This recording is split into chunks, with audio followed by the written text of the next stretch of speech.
नमस्कार दोस्तों। उत्तर प्रदेश के झांसी से सामने आई इस घटना ने हर किसी को हैरान कर कर रख दिया था, क्योंकि एक शादीशुदा महिला की उसके ही घर में बड़ी बेरहमी से हत्या कर दी गई थी।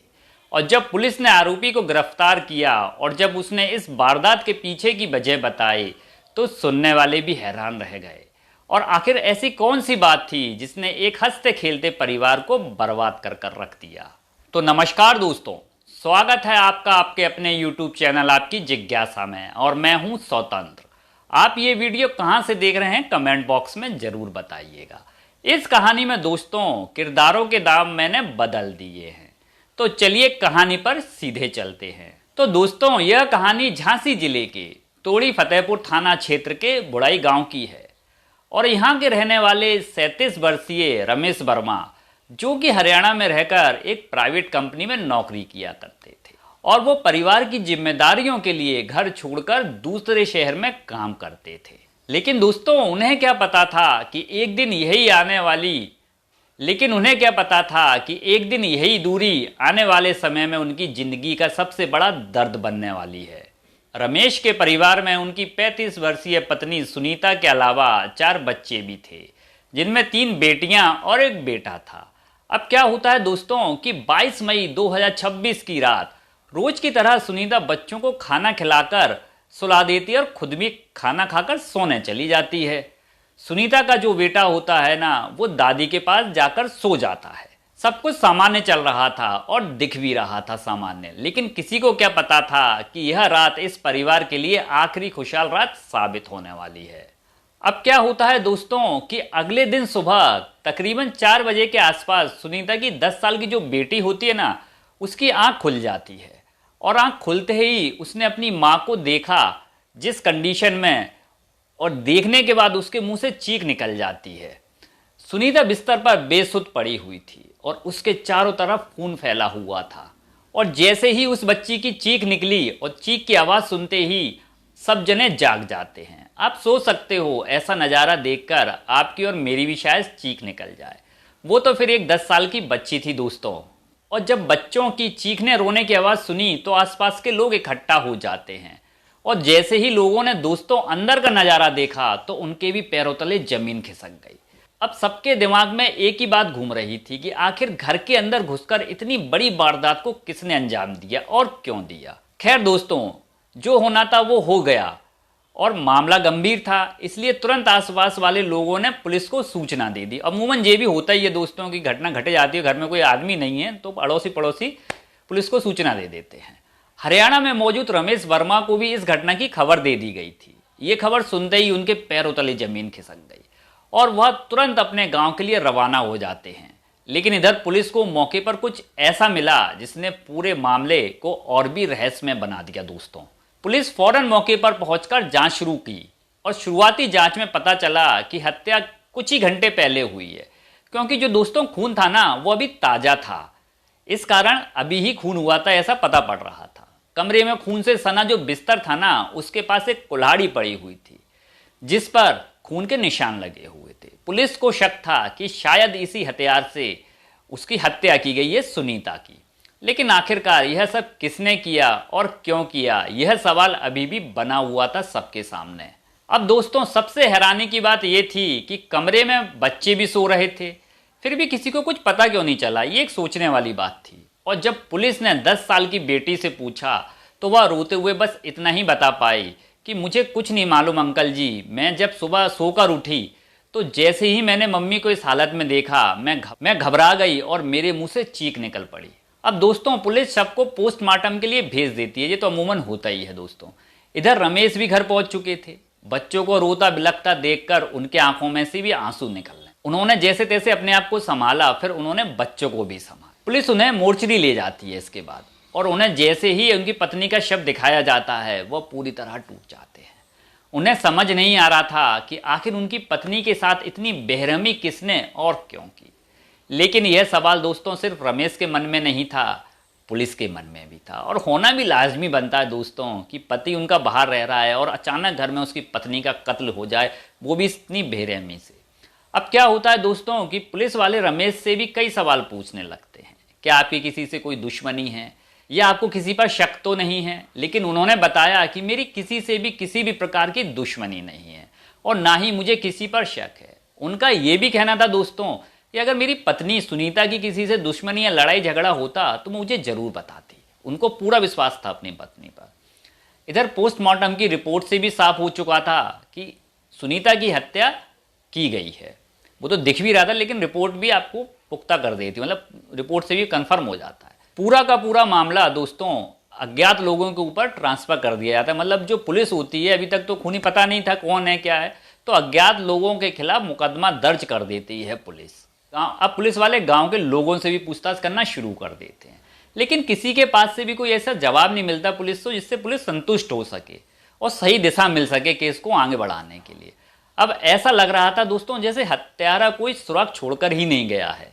अब क्या होता है दोस्तों कि पुलिस वाले सुनीता के मोबाइल नंबर की कॉल डिटेल निकलवाना शुरू करते हैं और जब रिकॉर्ड सामने आते हैं उसके कॉल के, तो उसमें एक नंबर ऐसा हाथ लग जाता है जिसमें कई महीनों से लगातार बात हो रही थी। और सबसे चौंकाने वाली बात यह थी दोस्तों कि हत्या वाली रात भी उसी नंबर पर आखिरी कॉल की गई थी, वो भी सुनीता के द्वारा। मतलब उसका खून हुआ था, उसने खुद उस नंबर पर कॉल किया था।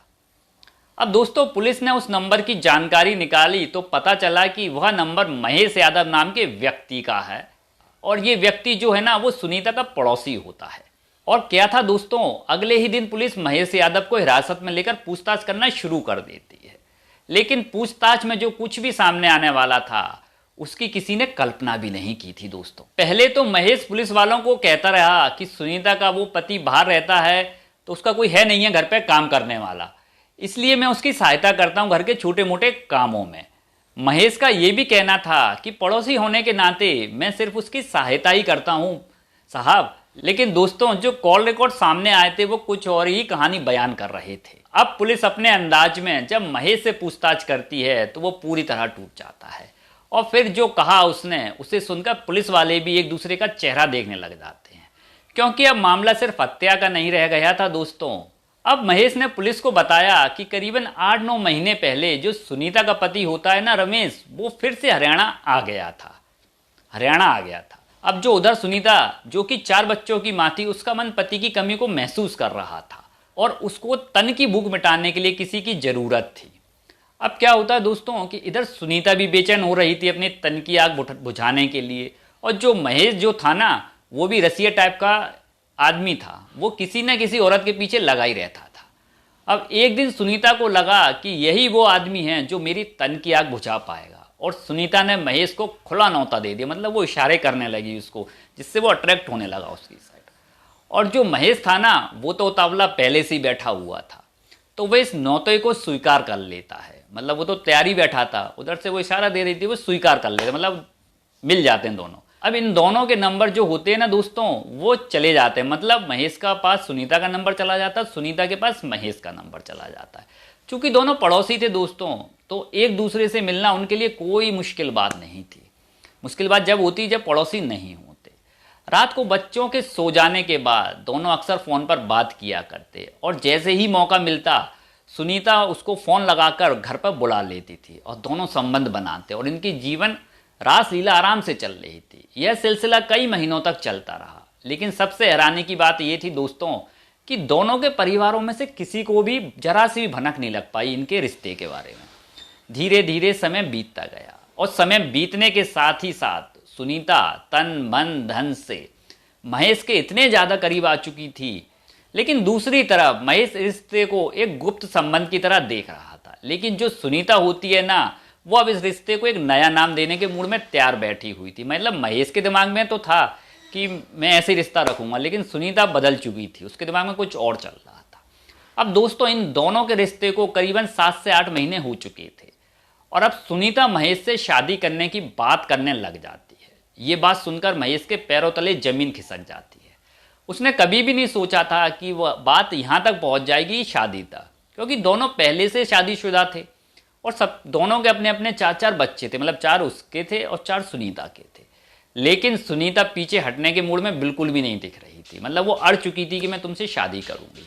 अब दोस्तों क्या होता है कि महेश सुनीता को हर तरह से समझाने की कोशिश करता है और बोलता है देखो ये संभव नहीं है बिल्कुल भी, मेरे भी 4 बच्चे हैं और तुम्हारे भी 4 बच्चे हैं और तुम्हारा ये फैसला हम सबकी ज़िंदगी बर्बाद कर देगा, समझो सुनीता तुम।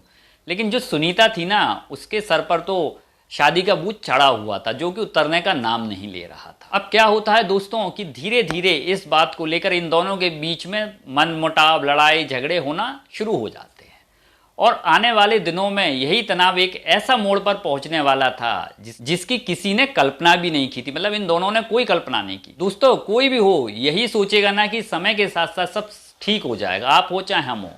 और महेश ने भी यही सोचा था कि वो सुधर जाएगी, समझ जाएगी, लेकिन सुनीता तो अड़ चुकी थी अपनी बात पर। वो महेश के साथ नई जिंदगी शुरू करना चाहती थी। एक दिन तो दोस्तों सुनीता ने महेश से ये भी बोल दिया कि मैं अपने बच्चों को छोड़ दूंगी तुम्हारे लिए। यह सुनकर महेश और ज़्यादा परेशान हो गया। इसके बाद दोनों के बीच बहस और झगड़े इतने ज़्यादा बढ़ने लग गए कि दोनों मिलना जुलना उनका थोड़ा थोड़ा कम होने लग गया। हालांकि बातचीत और मुलाकातें इन दोनों में बंद नहीं हुई टोटल। इधर महेश को उम्मीद थी कि एक दिन सुनीता उसकी बात समझ जाएगी और इधर सुनीता को भरोसा था कि आज नहीं तो कल महेश उससे शादी करने के लिए तैयार हो जाएगा। लेकिन दोनों में से कोई नहीं जानता था कि यह जिद आगे चलकर कितना बड़ा तूफान लेकर आने वाली है इन दोनों की जिंदगी में। धीरे धीरे समय बीतता गया लेकिन इन दोनों के हालात सुधरने के बजाय और बिगड़ते चले गए। अब इधर सुनीता को यकीन हो चला था धीरे धीरे कि महेश उससे शादी नहीं करेगा। एक रात सुनीता ने महेश को मिलने के लिए बुलाया। उस मुलाकात में उसने एक बार फिर वही बात दोहरा दी महेश के सामने कि मैं तुमसे शादी करूंगी। इस बार महेश ने साफ इनकार कर दिया उसके मुंह पर कि मैं तुमसे शादी नहीं कर पाऊंगा, तुम समझो। लेकिन ये इनकार सुनते ही उसका गुस्सा फूट पड़ा और यहीं से कहानी ने सबसे खतरनाक मोड़ लेना शुरू कर दिया दोस्तों। अब सुनीता महेश से कहती कि अगर तुम मुझसे शादी नहीं करोगे तो इसका परिणाम बहुत बुरा होगा। मैं तुम्हारे खिलाफ पुलिस में शिकायत करूंगी और तुम्हारी जिंदगी खराब कर दूंगी। सुनीता के मुंह से यह बातें सुनकर महेश घबरा गया। महेश की जगह कोई भी होता दोस्तों वो भी घबरा जाता ऐसी बातें सुनकर। अब महेश को लगने लगा कि हालात अब उसके हाथों से निकल चुके हैं और इसी डर में उसने एक ऐसा फैसला ले लिया जिसने उसके और सुनीता के परिवारों की खुशियां छीन ली दोस्तों। अब तारीख आती है 22 मई 2026 की। उस दिन सुनीता ने रोज की तरह बच्चों को खाना खिलाया और उनको प्यार से सुला दिया। जो बड़ा बेटा था इकलौता उसको दादी के पास सुला दिया। और रात के करीब 12 बजे वो महेश को फोन करती है और मिलने के लिए फिर बुला लेती है और महेश भी खुशी उसके पास आ जाता है। पहले दोनों संबंध बनाते हैं और उसके बाद जब संबंध बनाकर हटते हैं दोस्तों तो सुनीता फिर से वही बात दोहराने लग जाती है कि मैं तुमसे शादी करूंगी, तुम्हें करना पड़ेगी। महेश उसको खूब समझाता है लेकिन सुनीता जो आज फैसला करने के मूड में थी कि शादी करूंगी तुम हाँ करो, और देखते ही देखते दोनों में बहसबाजी इतनी बढ़ जाती है और माहौल इतना तनावपूर्ण हो जाता है दोस्तों कि अब महेश सोचने लगता है अगर मैं आज यहाँ से चला गया तो अगले दिन उसके लिए बड़ी मुश्किल खड़ी हो जाएगी। मतलब महेश को लगने लगा था कि अब मेरे लिए मुश्किलें खड़ी हो जाएंगी अगर आज मैं यहाँ से सही चला गया तो। और उसने गुस्से में उसके पास रखी कुल्हाड़ी उठाई और एक झटके में सुनीता को मौत के घाट उतार दिया दोस्तों। वार इतना तेज था कि सुनीता को चीखने चिल्लाने का मौका तक नहीं मिला और उसकी मौके पर ही फौरन मौत हो गई। और घटना के बाद महेश वहां से बिल्कुल निकलकर सीधे अपने घर चला गया। उसने ऐसा व्यवहार किया मानो कुछ हुआ ही ना हो। और दोस्तों अगली सुबह जब घर से चीख पुकार की आवाज़ें आने लगीं और गांव वाले लोग इकट्ठा हो गए तो महेश भी बाकी लोगों की तरह वहां पहुंच गया। वह चाहता था कि किसी को उस पर शक ना हो। अब कहानी आती है दोस्तों प्रेजेंट में। मतलब जो कहानी तो अभी वो सुना रहा था कि कैसे कैसे क्या क्या हुआ, अब प्रेजेंट में आती है। अब पुलिस महेश को घटना स्थल पर लेकर जाती है और पूरा घटनाक्रम दोबारा रिक्रिएट करवाती है उससे। सभी जरूरी सबूत मिलने के बाद पुलिस ने महेश को अदालत में पेश किया जहां उसे न्यायिक हिरासत में लेकर जेल भेज दिया जाता है दोस्तों।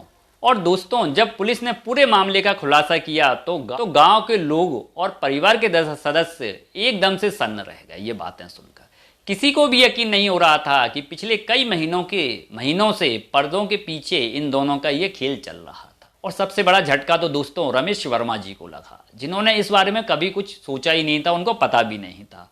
लेकिन अब बहुत देर हो चुकी थी दोस्तों, जो होना था वो हो चुका था। एक बात कहूं दोस्तों, इस पूरी घटना में सिर्फ 2 लोगों की जिंदगी नहीं उजड़ी बल्कि 8 मासूम बच्चों का भविष्य भी बर्बाद हो गया। सुनीता अगर शादी की बात नहीं करती शायद तो जिंदा रहती और इनका रिश्ता चलता रहता, लेकिन ये गलत था फिर भी। आपको क्या लगता है दोस्तों, अपनी राय कमेंट बॉक्स में जरूर बताइएगा। तो मिलते हैं किसी नई और सच्ची घटना के साथ, तब तक के लिए आप मुझे आज्ञा दीजिए। स्वस्थ रहिए और मस्त रहिए। धन्यवाद।